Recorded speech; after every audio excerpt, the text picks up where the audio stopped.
TTI got started in the year 2007. I was in a village in a country in Asia.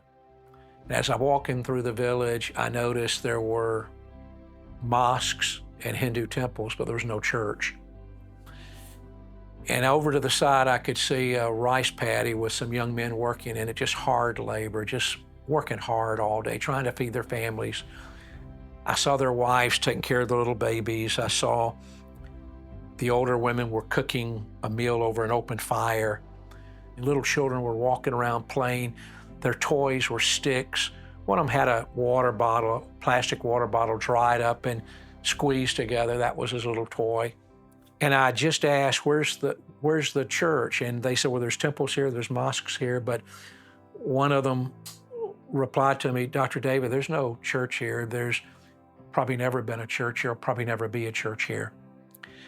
I didn't realize it at the time, but that one country has some 300,000 villages where there's never been a church. And by church, I don't mean a building, but a body of believers actually teaching and pointing people to Jesus Christ.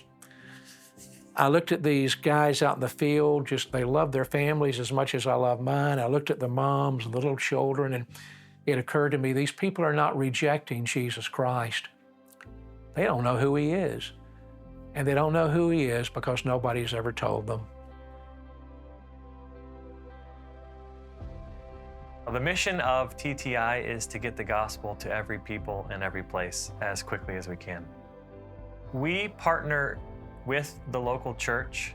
We believe ministry happens best in and through the local church.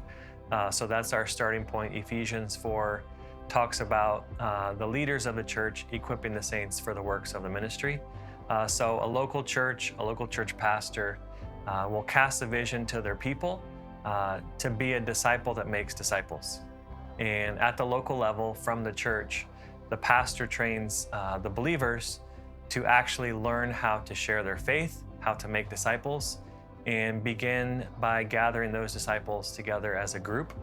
And that leads towards kind of small groups that merge towards church formation. And ultimately, we're looking at making disciples that make disciples. And when that happens effectively, it's really easy to see churches be planted. When the gospel comes into a village where they've never heard of Jesus, everything changes. I mean, it's like night and day. Everything changes. New City is an incredibly important partner.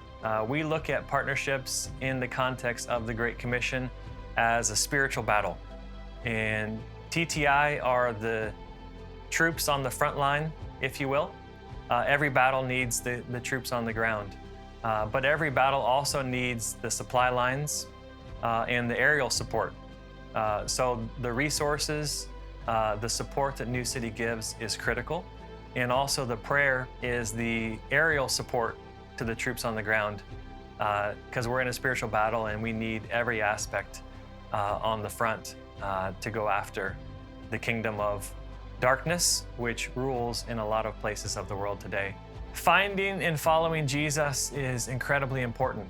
The way we would say that is every believer is called to be a disciple, and every disciple is called to be a disciple maker.